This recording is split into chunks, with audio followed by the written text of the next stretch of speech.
ముందుగా నా దేవాది దేవుడు కోట్లాది వందనాలు, ఎన్ని వందనాలు చెప్పినా తనివి తీరదు. Praise the Lord. అందరికీ వందనాలు. బాగున్నారా? అందరూ బాగుండాలి.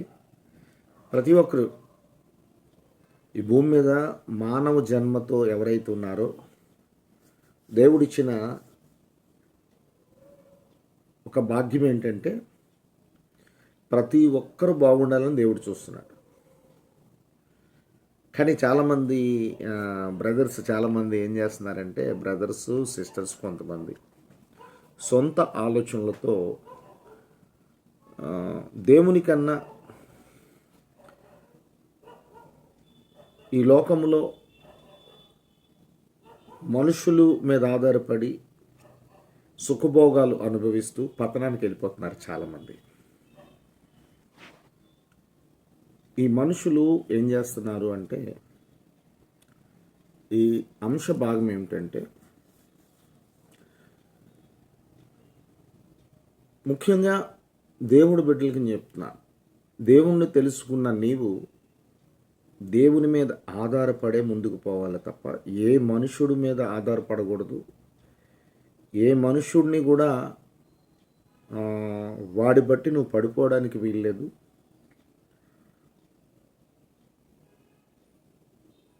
ప్రతి ఒక్కరూ దేవుణ్ణి తెలుసుకున్నాక దేవుడు దీవెనలతో ముందుకు వెళ్తే దేవుడు ఎప్పుడు కూడా దీవించేవాడే తప్ప ప్రతి ఒక్కరూ బాగుండాలని కోరుకునేవాడే. కానీ దేవుణ్ణి విడిచి దేవుడి మీద తిరుగుబాడే స్వభావంతో ఉంటే దేవుడు చాలా బాధపడుతున్నాడు. ఎందుకంటే నీవు నశించిపోతే దేవుడు ఏడుస్తాడు. ఇది వాస్తవం. తెలుసుకున్నవారు ధన్యులు. అయితే దేవుడు ముందే చెప్పాడు. ఏం చెప్పాడు అంటే నేను నెక్స్ట్ వీడియోలో మాట్లాడతాను. ఈ మానవ జన్మ దేవుడు సృష్టించుకున్నాడు. కానీ దేవుని కన్నా ఈ లోకంలో మొదటి యోహాను పత్రిక 4:4 అధ్యాయం చూస్తే లోకంలో ఉన్నవాడి కన్నా నీలో ఉన్నవాడు గొప్పవాడు. ఈ గొప్పవాడిని ఏడిపిస్తూ వీళ్ళు ఏం చేశారంటే లోకములో ఉన్న ఆశలతోనే, ఆ మాట మీకు చదివి వినిపిస్తాను.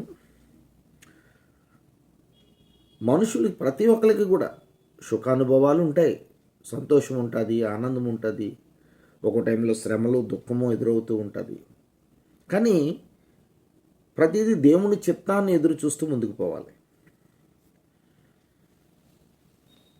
ఒక 2 తిమోతి పత్రిక 3వ అధ్యాయంలో ఒక మాట ఉంది. 3వ అధ్యాయం 2 తిమోతి పత్రిక 3వ అధ్యాయము 4వ వచనం. ద్రోహులు, మూర్ఖులు, గర్వాంధులు దేవుని కంటే సుఖానుభవము ఎక్కువగా ప్రేమించేవారు. ఇది దేవుని కంటే నిజంగా చెప్పాలంటే నేను ఒక మాట మీతో చెప్పాలని ఆశ కలిగి ఉన్నాను. ఒకరోజు ఒక అమ్మాయి, నేను అప్పట్లో దేవుళ్ళో తక్కువ, 2013-14లోనూ నేను టీవీ చూస్తుండగా ఒక అమ్మాయి ఒక సేవకురాలను అడుగుతుంది, ఏమండి నేను సంతోషంగా ఉండాలి, ఆనందంగా ఉండాలంటే ఏం చేయాలి అని అడిగింది. ఆ సేవకురాలు చెప్తుంది, అమ్మ ఈ లోకంలో మరి నువ్వు చదువుకున్నావా అని అడిగింది. చదువుకున్నాను. మరి కాలేజీ తరపున పిక్నిక్లకి వెళ్ళావా అని అడిగింది. అమ్మో చాలా సంతోషంగా ఉంటుందండి, గొప్పగా ఆనందము, సంతోషము, డ్యాన్సులు అబ్బో చాలా బాగుంటాయని చెప్పింది. అప్పుడు ఆ సేవకురాలు చెప్పింది, అమ్మ నీకు జన్మనిచ్చిన తల్లిదండ్రులు ఎంత ఇంపార్టెంటో, మీ తల్లిదండ్రులకు కూడా జన్మనిచ్చిన తల్లిదండ్రులు ఉన్నారు. అలా వెనక్కి వెళ్ళిపోతుంటే మీ పితరులు దగ్గర నుంచి చివరికి వెళితే బైబిల్ గ్రంథంలో ఒక తాత మామ కనిపిస్తారమ్మా. ఆదాము గారు అవ్వగారు కనిపిస్తారు. వారి దగ్గర నుంచి ఒక శాపము మనుషుల మీద ఏలబడుతుందమ్మా. దేవుని కన్నా సృష్టించిన దేవుణ్ణి మరిచిపోయి ఈ లోకంలో ఏదో సుఖానుభవం అనుభవిద్దామని వారు ఈ లోకాన్ని ప్రేమించారమ్మా. ఆ రోజు నుండి ఈ రోజు వరకు కూడా నువ్వు చెప్పావు చూడు, ఈ డ్యాన్సులు, పాటలు ఇలాంటివన్నీ ఆ రోజు నుండి ఈ రోజు వరకు కూడా లోకంలో ఒకడు ఉన్నాడమ్మా, సాతానుగాడని, చండాలుడని. వాడే మనుషులందరినీ కూడా దేవుని దగ్గరికి వెళ్ళకుండా చేస్తున్నాడు. కానీ ఒకటి మాత్రం చెప్తున్నాను నాన్న, పిక్నిక్ వెళ్ళి నీవు ఉదయం వెళ్ళి సంతోషంగా అనుభవించి సంతోషపడి వస్తున్నావు. అది ఆ మెమొరీ నీకు ఒక వారం రోజులు ఉండొచ్చు, నెల రోజులు ఉండొచ్చు. మరలా వచ్చే సంవత్సరం ఎప్పుడు వస్తుందా అని ఎదురు చూడొచ్చు. కానీ ఒక మనిషికి ఉన్న సంతృప్తి అంతే.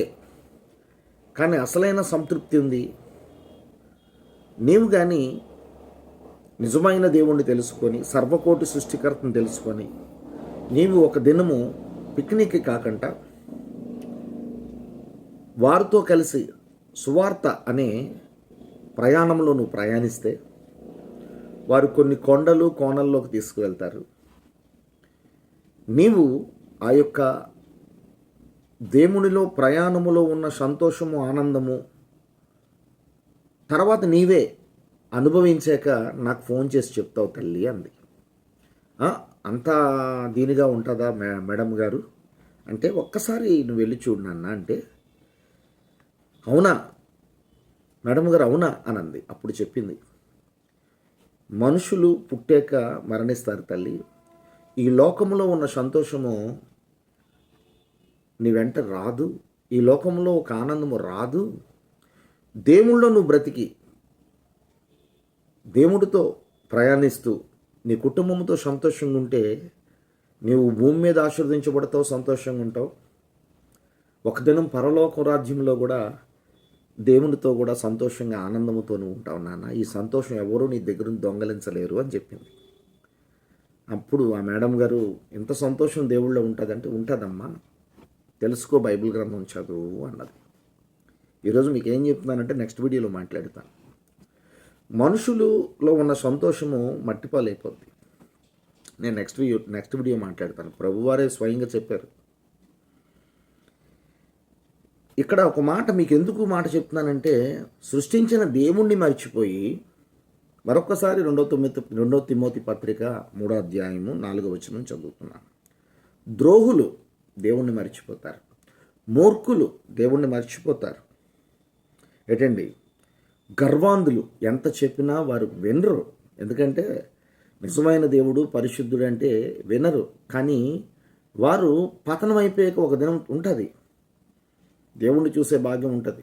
మీరు బైబిల్ గ్రంథం చెప్తున్న పుట్టుక కోసం, మరణం కోసం క్లియర్గా ఉన్నది. ఈ జన్మ నువ్వు దేవుణ్ణి తెలుసుకుంటే ఎంత ధన్యురాలువో ధన్యుడువో, దేవుణ్ణి తెలుసుకోకపోతే ఎంత నువ్వు యాతన పడతావు అన్నది బైబిల్ గ్రంథం చెప్తుంది. నువ్వు బ్రతుకుంటుండగా తెలీదు. అందుకే నువ్వు తెలుసుకో దేవుణ్ణి. ఈ వీడియో చూస్తున్న సహోదరి సహోదరుడా, ఖచ్చితంగా నువ్వు తెలుసుకోవాలి. తెలుసుకోలేకపోతే ఒక దినము యాతన పడతావు. లోకసువార్త 16వ అధ్యాయంలో ఉంది, ధనవంతుడు యాతన పడుతున్నాడని. ఆయన లోకంలోనే ఎంజాయ్ చేసి ఉంటాడు. ఇక్కడ మరలా చదువుతున్న 2 తిమోతి పత్రిక 3వ అధ్యాయంలో, ద్రోహులు, మూర్ఖులు, గర్వాంధులు దేవుని కంటే సుఖభోగములు ఎక్కువగా ప్రేమించుచున్నారు. ఎక్కువగా ప్రేమిస్తున్నారంట దేవుని కంటే.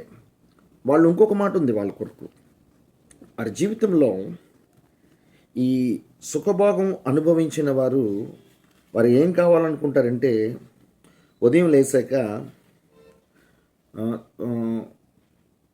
లెగ్సానా లేదా ఫ్రెండ్స్తో వెళ్ళి చక్కగా ఏ హోటల్కో ఎంజాయ్మెంట్ చేస్తూ శుభ్రంగా మంచివన్నీ ఆహారం తిన్నానా లేదా, సినిమాలు షికారులు అంటే సినిమాలు షికారులు అంటారు కదండి, చేశానా లేదా, ఈరోజు అక్కడికి వెళ్ళాను, ఆ రోజు అక్కడికి వెళ్ళాను, ఈరోజు గోవా వెళ్ళాను, అదే మొన్న గోవా వెళ్ళాను, రేపు బొంబాయి వెళ్తాను, లేదు ఊటీ వెళ్తాను. ఇదే తప్ప వాళ్ళు ఇంకోటి ఆలోచన ఉండదు. దేవుడి బిడ్డలుగా కాదు. దేవుడి బిడ్డలుగా ఉన్న నీవు కానీ దేవుని కంటే సుఖభోగాల మీద ఎక్కువ కానీ ఆశ కలిగి ఉంటే లోకాశ భంగం అయిపోద్దని 112వ కీర్తన 10వ వచనం చెప్తుంది. దయచేసి దేవుడిలో ఆశ కలిగి నువ్వు ఉంటే నీ ఆశ గల ప్రాణాన్ని తృప్తిపరుస్తాడు. భూమి మీద నీకు తోడుంటాడు, నీ అక్కర్లు తీరుస్తాడు, నీ కుటుంబాన్ని దీవిస్తాడు. ఒక దినము పరలోక రాజ్యం నీకు ఇస్తాడు. ఈరోజు ఈ వీడియో చూస్తున్న ప్రతి ఒక్కరు కూడా బ్రదర్, సహోదరులారా, సహోదరి, సహోదరులు కూడా. ఇంకా మీరు దేవుణ్ణి తెలుసుకోలేకపోతే నిజమైన దేవుణ్ణి తెలుసుకోండి. ముఖ్యంగా పరిశుద్ధత, తర్వాత కనికరము, తర్వాత ప్రేమించే గుణము, తర్వాత సహాయం చేసే గుణము, 2 ఆదరించే గుణము. కులమతాలు చూడకంట అందరినీ ప్రేమిస్తూ, నాలాంటి జన్మే, కాకపోతే నన్ను కోటీశ్వరుడిగా చేశారు, వారిని పేదవాడిగా చేశాడు. ఆయన చనిపోయినా మట్టిలోకి వెళతాడు, నేను చనిపోయినా మట్టిలోకి వెళతాం. మన పూర్వీకులు చెప్తుంటారు, మంచివాళ్ళు దేవుడి దగ్గర ఉంటారు, చెడ్డవారు నరకంలో బాధపడతారని. ఇది మనం తెలుసుకోవాలని నువ్వు కానీ తెలుసుకుంటే నువ్వు ధన్యురాలువే, నువ్వు ధన్యుడివే. వాళ్ళు ఈ దేవుని కన్నా సుఖభోగాలు అనుభవించిన వారు ఏమనుకుంటారంటే వారి కడుపే దేవుడు అంటున్నాడు. ఫిలిప్స్లో 3వ అధ్యాయంలో 19వ వచనం, నాశనమే వారి అంతము, వారి కడుపే వారికి దేవుడు. వారు తాము సిగ్గుపడవలసిన సంగతుల యందు అతిశయపడుచున్నారు, భూ సంబంధమైన వాటి యందే మనసుంచుచున్నారు. వీళ్ళు దేవుని కన్నా సుఖభోగాలు అనుభవించిన వారు భూ సంబంధమైన వాటి కోసమే బ్రతుకుతారు తప్ప దేవుని కోసం బ్రతకరు. వారికి నీతి అవసరం లేదు, యథార్థత అవసరం లేదు, వారికి మంచితనం అవసరం లేదు. ఏమండి, వారికి కనికరం ఉండదు, వారికి సహాయం చేసే గుణం ఉండదు. స్వార్థముతో బ్రతుకుతారు. నేను, నా కుటుంబం, లేదంటే డబ్బు ఉన్న వాళ్ళందరూ మేమందరం గుంపు, మేము కోటీశ్వరులం, బీచ్లకు వెళ్తాం, లేదంటే నైట్ క్లబ్స్ అంటారు కదా, మ్యూజిక్ సెంటర్లు ఉంటాయి, స్టార్ హోటల్కి వెళ్తాం, ఎంజాయ్ చేస్తాం, కుటుంబంతో ఒక ఊటీ వెళ్ళాం. ఇదే అనుకుంటారు తప్ప, నేనంటున్నాను అందరికీ, దయచేసి ఎలాంటి వారు ఉంటే స్వార్థంగా బ్రతుకుతున్న నీవు దేవునికి లెక్క చెప్తావో, స్వార్థమును విడిచిపెట్టి ఎదుటి మానవుణ్ణి ప్రేమించే మనసుతో నీవు దేవునిలో పరిశుద్ధంగా జీవిస్తూ ఎదుటివారికి ప్రేమిస్తూ సహాయం చేస్తూ, నేను పుట్టాను, ఒక దినము మరణించాలి, నేను మంచివాడిగా పోవాలి, ఒక దినము దేవుణ్ణి చూడాలి అని నువ్వు దేవుణ్ణి తెలుసుకున్న వ్యక్తిగా ఉంటే, దేవుడు సామెతల్లో 15:3 ఉంది, మంచివారిని చెడ్డవారిని చూస్తున్నాడు. ఎందుకంటే మంచివారు మాత్రమే ఆయనతో ఉంటారు, చెడ్డవారు సాతాను, యాతన పడతాడు వాడు, శపించబడి వాడితో పాటు మనం అగ్నిగుండంలోకి వెళ్ళిపోయే అవకాశము ఉంటుంది దేవుణ్ణి మర్చిపోతే. నువ్వు దేవుణ్ణి తెలుసుకోగలిగితే దేవునితోనే నువ్వు ఉంటావు. దయచేసి ఈ లోక ఇచ్చిన సుఖభోగాల్ని విడిచిపెట్టి, నీకు డబ్బు ఉండొచ్చు, లేదంటే నీ దగ్గర డబ్బు లేకపోవచ్చు, ఇంకా దేవుణ్ణి తెలియకంటే ఇంకా ఈ లోకంలోనే మనుషుల మీద ఆధారపడి బతుకుతున్నావేమో, మనుషుల్ని నమ్మి ముందుకు పోతున్నావేమో. నిజమైన దేవుణ్ణి తెలుసుకో, సర్వకోటి సృష్టికర్తను తెలుసుకో. ఆయన అతి త్వరలో వస్తున్నాడు, ఆయన ద్వారం దగ్గరే ఉన్నాడు, నిన్ను నన్ను తన 2 చేతులు చాచి పిలుస్తున్నాడు. నీ ఆలోచనలు మంచివి కాకపోయినా నీకు దర్శనమిచ్చి తన మార్గంలో నడిపించాలని. నీవు నశించిపోవడం ఆయనకి ఇష్టం లేదు, నిన్ను ఆయనతో పాటు నడిపించి పరలోక రాజ్యం తీసుకువెళ్ళాలని, బ్రతికున్నంత వరకు నీకు తోడుండాలని, నీ రాకపోకలను కాపాడాలని, నీ సంతోషమే ఆయన సంతోషముగా, నీ యొక్క ఆనందమే ఆయన ఆనందముగా, నీవు భక్తుడిగా ఉండి 10 మందికి సహాయం చేస్తే ఎంతో సంతోషపడే వ్యక్తిగా, ఆ పేదవారిలో నేనున్నాను గనక నాకు సహాయం చేస్తున్నారు గనక వీరు నా బిడ్డలు. ప్రతి మానవుడు ఉన్నాడండి దేవుడు, ప్రతి మానవుడిలో. మీరు అపోస్తలుల 22వ అధ్యాయం చదువుకోండి.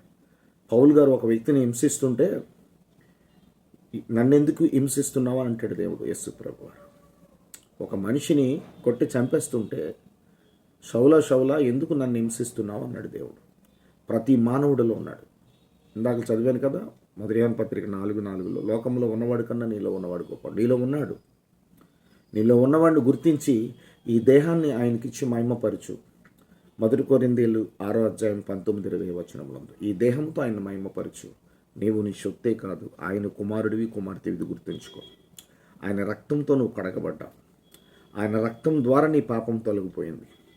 ఆయన రక్తం ద్వారా నీపై ఉన్న దోషం బయటికి పోయింది. ఆయన రక్తంతో నిన్ను పవిత్రులుగా చేసుకున్నాడు. నువ్వు తెలుసుకుంటే నువ్వు ధన్యురాలివి, లేదా నీ ఇష్టం. మీ బ్రదర్ శైలేష్ పాల్.